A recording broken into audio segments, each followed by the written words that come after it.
how I find such amazing things at thrift stores. And it's like a superpower of mine or something. And actually not really, it's just knowing how to shop. I mean, this outfit is pretty much all thrift store, modded, but all thrift store. Minus the necklace, that was from my grandma. First thing about thrift store shopping is knowing where to go thrift store shopping. The first place that I like to choose is closest to the rich neighborhoods. Why? They're gonna get the good stuff. It's true.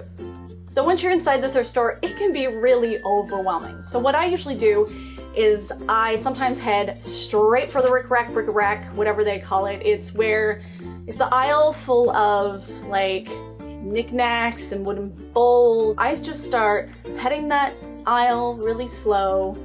Look at anything that might catch your eye, and sometimes you have to look deep into the shelves too. The next place I will hit is where they have all the tablecloths and the curtains and the sheets, because that is yardage gold. Like this. This is thrift store. This is a thrift store curtain.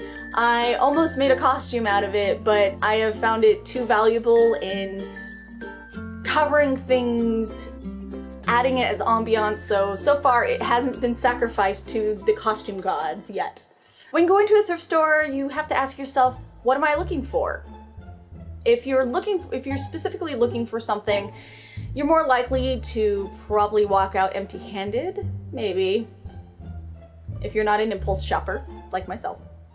Looking for texture, color, and potential are things that are key at going to thrift stores. So going into like the curtain section and you see something that has a very awesome kind of like natural woven look, snag that. That is fantastic for throwing over like mundane looking things in your tents, or like you can make skirts, color, things that would speak to characters that you are already working on, and also potential. What does your character need? What can this thing maybe become that you could use for your character, or even if you're running a LARP? Going into the kids' toy section is a great place to go for those who are running LARPs. If you are looking for something that is a mental challenge for your players, go find the puzzles, the plastic toys that, you know, people have to figure out mental challenges to. You can always repaint those and make those look a little more in character for your world.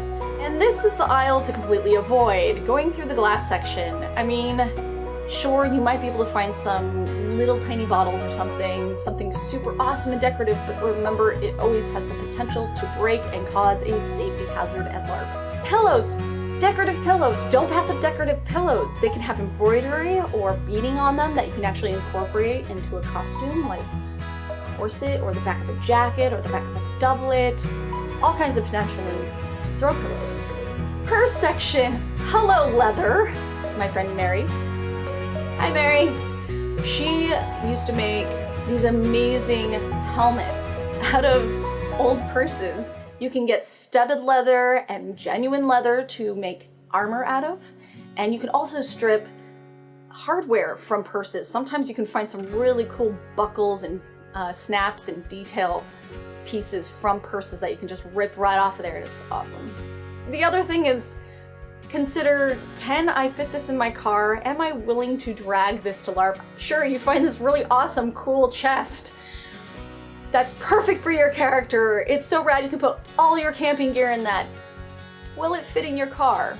Do you bum a ride from somebody else? Are they willing to put it in their car? Are you willing to drag that chest from the car to your campsite? So think about those kind of things before you buy them at a thrift store. Sometimes thrift stores will overprice something. My general go-to is, can I get this at TJ Maxx or Ross, brand new, for cheaper? Sure, buying at a thrift store, you are supporting a cause. That's cool, but like, if you can get it new for that price, and this is secondhand, they are obviously taking advantage of the system, and you don't know, depending on the thrift store, how much of those proceeds are actually going into the hands of the people who need it versus whatever they're using for the bureaucracy.